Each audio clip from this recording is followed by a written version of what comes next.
Hej og velkommen. Hurtig introduktion til mig selv. Jeg hedder Gregers, efternavnet Bo. Jeg havde ikke råd til, at det kunne blive længere. Så har vi Gerda. Jeg kommer fra Hum, og jeg er kredsens grandkusine. Så har vi Karsten. Og jeg synes simpelthen, det er så flot en hat, du har fået dig, Karsten. Har du noget at sige til det? Det vi skal i dag, det er meget simpelt. Vi skal bunde den her Faxe Kondi. Den der bøvser først skal æde en chili. Hvis vi alle sammen bøvser, så æder vi alle sammen en chili. Det tænker jeg, det bliver meget skægt at kigge på. Og den her chili, den er simpelthen specialimporteret fra Ukraine. Den hedder Собачий член. Jeg kan se, at lige præcis dem her er der ikke fragmenter i, som er meget heldigt. Og det er simpelthen dem, vi skal have fra Ukraine. Jeg har aldrig prøvet en ukrainsk chili før, så jeg ved ikke, hvad det kan. Om det er det en bismag af vodka eller østeuropæisk accent, men det finder vi så ud af. Vi skal jo så bunde dem her. Det er ikke sponsoreret af Faxe Kondi eller... Собачий член. Lad os åbne. Wow. Skål!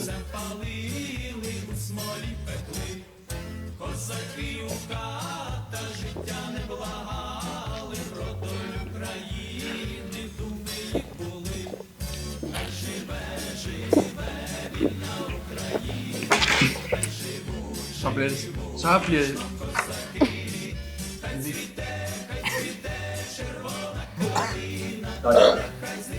Hej! Jeg ved ikke, hvad...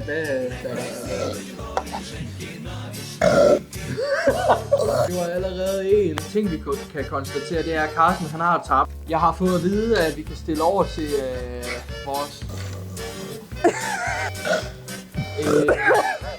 Så kom du. Jeg har fået at vide, at vi kan stille over til vores dejlige ven Kristen, som åbenbart befinder sig i Rusland. Vi kan lige se, hvad han laver her.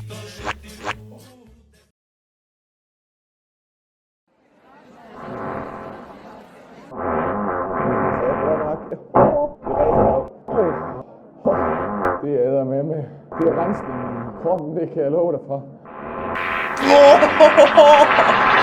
Jamen for fanden, altså, jeg var jo kommet over til Moskva, og jeg skulle på bjørnejagt. Så skød vi den, og så skulle vi partere den, og så spiste jeg den simpelthen rå. Problemet var så også, at den havde flåter. Den havde hele 20 flåter af forskellige arter, og så havde den en masse sygdomme. Det udviklede sig til diarré hos mig, og derfor har jeg fået racerøv. Og jeg tænkte kun med jagtgevær og med min pik. Så jeg har fået smuglet sådan ind igennem den russiske grænse. En af mine kilder, som er voldbud. Men han kørte den ned til den russiske grænse, fordi jeg var rigtig ked af, at jeg ligesom ikke kunne være her. Jeg har bare sat i gang. Skål for mit.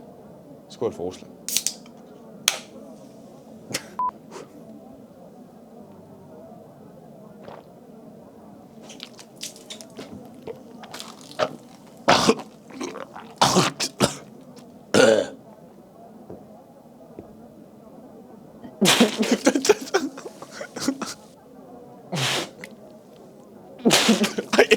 Ej. Jeg tager min straf. Det er den russiske abonneo.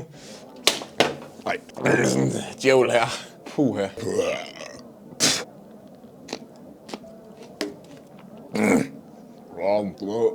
Det er stærkt. Det her er dødssygt. Ej, det kan jeg simpelthen ikke. Ej, det stiger over hele fucking munden, altså. Kristen. It's over and out. Ja, farvel Kristen. Har vi simpelthen konstateret, at vi har åbenbart alle sammen tabt, desværre. Så nu kommer vi til udfordringen.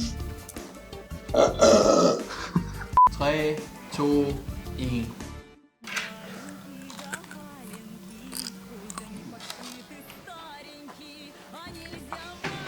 Ej, nu er Karsten. Der kan over i hylden. Den er færdig. Fy for helvede. Og det er simpelthen her. Hvad fanden er det her? Jeg troede, det var vand. Indian tonic. Det er simpelthen... Собачий Член. Fy for helvede. Jeg vil faktisk lige umiddelbart sige, at vi klarede den rigtig flot. Selvom vi alle sammen fejlede den her udfordring, så synes jeg, at vi klarede det flot. Vi håndterede det. Bedre end nogen andre. Jeg tror faktisk ikke, der er nogen, der kan håndtere det bedre. Og jeg vil faktisk også lige sige, at det jeg har set Kredsen præstere, den kan han. Den er han bare, sådan, ja. Tak fordi I så med. Ha' en god dag. Jeg vil lige finde ud af, hvad hundepligt det er på russisk. Ja. Det skal være lidt mere kort og præcis.